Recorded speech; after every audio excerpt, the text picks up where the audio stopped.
Today, people, we're going to be looking at how to ride blind. What better place to do it than the Andes Pacifico, where you have no idea where you're going.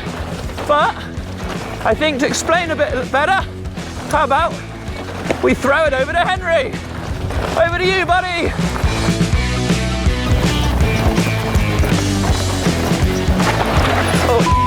So we're here with Greg Callaghan. Now, Greg, coming from the beautiful green island to someone like this, you're not only riding blind trails, but also vastly different terrain. What kind of headspace do you get in before a stage?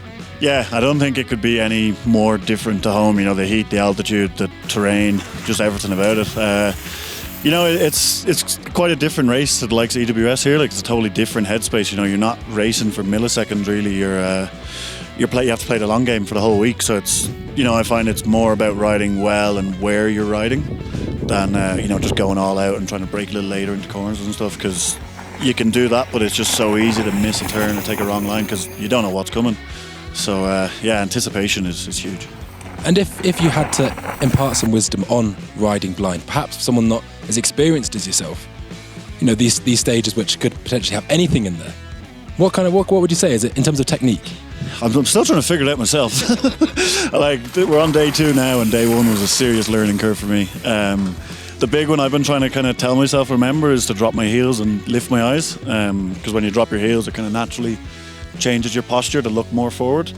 You know, and then looking ahead, it sounds so simple, but when you're riding blind, when you're tired, it's so easy to just drop your head and look down, and that's when you really make mistakes. You know, the further you're looking ahead, the more time you have to register what's coming ahead of you, and you know, you're going to put yourself in a better position then. Yeah, boy! So for these long enduro stages, you're going still warp speed compared to your average mortal. They do sometimes have indication in terms of the tape. For instance, red here, it highlights. Do you slow up going into that section, or do you just take it as it comes?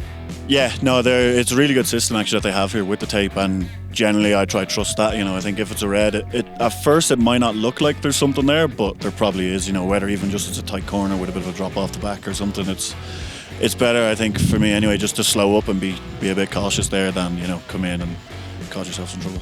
And final question, apart from coming to the races itself, is riding blind something you practice? Not intentionally. You know, we get practice in EWS, so I more train around that, you know, method of one run, one race run. Riding blind is something that just happens if we're checking out a new area from seeing new trails or something, and you know, I think it's something we all do without even meaning to. Really interesting to hear Greg talk there. Back to you, Rich.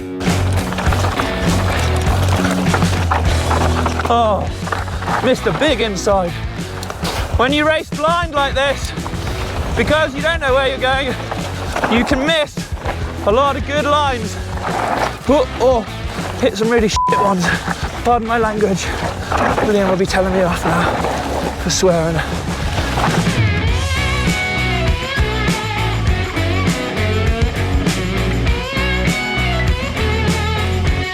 Even though these guys are on this windswept, dusty, loose mountainside, they're still riding it like it's their backyard pump track. It's pretty impressive. That's about reading the terrain and being good at riding blind.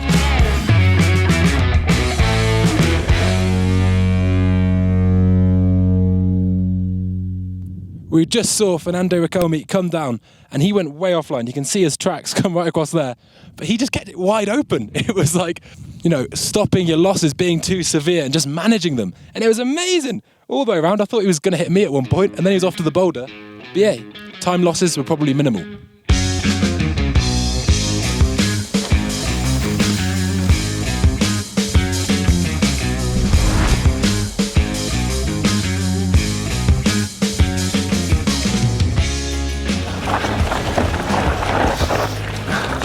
But yeah, if you're not looking really far up, back there was a big insider, probably saved a couple seconds, and in the grand scheme of things not a lot, but it all adds up over the course of the stage, or stages. So we're here with Pedro Burns, who was the winner of last year's event.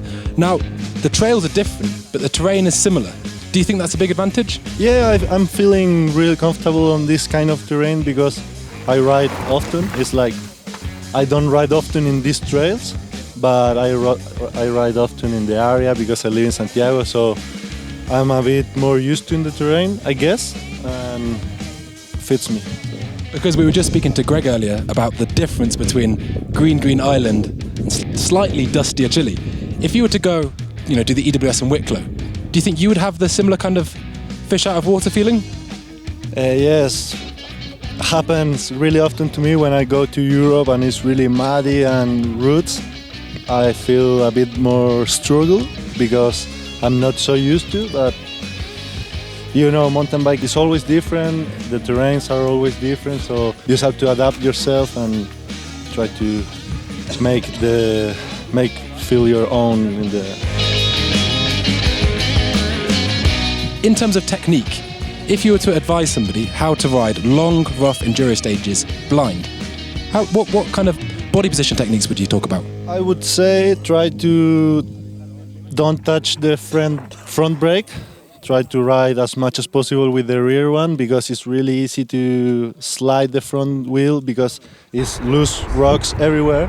So you want the front rear always rolling, and obviously look as far as possible because it's kind of navigation race. You have to be looking where the tapes are.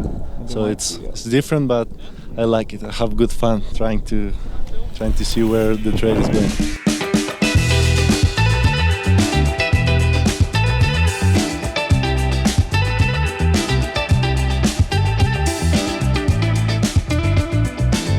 Well, local advice can be the best advice from Pedro. So he really knows these mountains. Let's see how Rich is getting on. A wild send-off.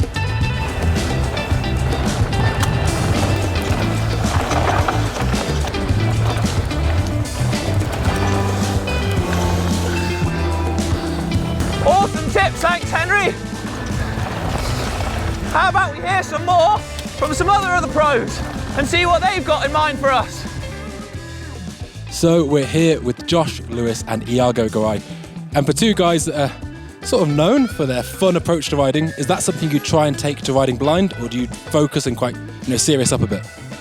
I reckon anytime you're riding, if you're having fun, you're gonna be going faster and enjoy it better, right? We're doing this to have fun, really. If we wouldn't like it, we wouldn't be doing it. So I think always... And this style of racing, just a relaxed atmosphere. There's no cemented in schedule. It's super relaxed and everyone just chills together. So it feels like a fun bike ride.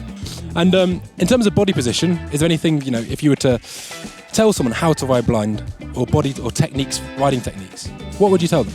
I think it's the same as when you're riding your normal trails, but it's harder because you don't know what's coming. So you don't have the same posture that you would do. So sometimes you lean back and start riding with worse your weight's off the bike, and it's very important to remind yourself of being a little bit more on the bike and trying to really push through the trail, because if not, you're here the terrain is just so loose and so drifty that if you're not on your bike and you're just passenger, you're gonna struggle so much. So the main thing is trying to remind yourself to ride like you always ride.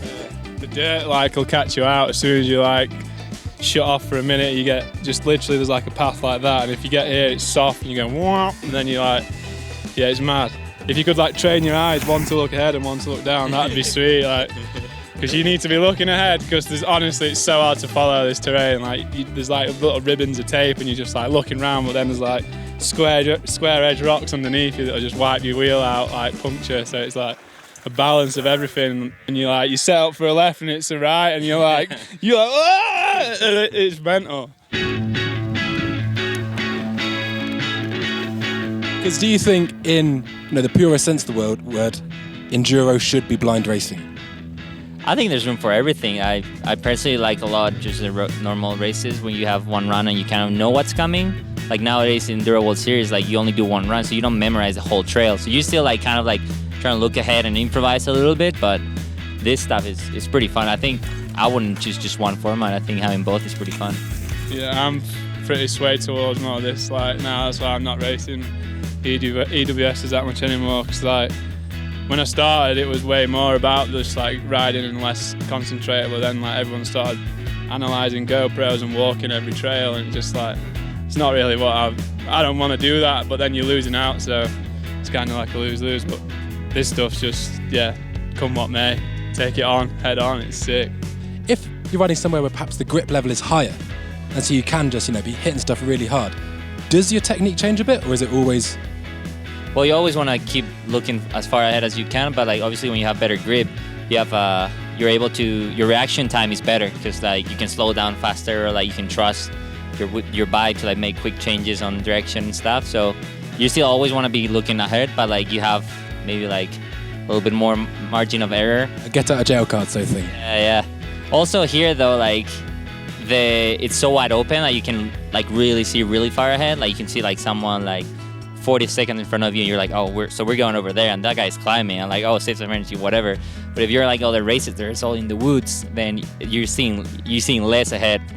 So it's also like you get more traction, but you get less, like you can see less of the track ahead of you. So. Because how does it compare to the mighty Warncliffe? Tell you what, mate, you don't get that gritstone around, do you?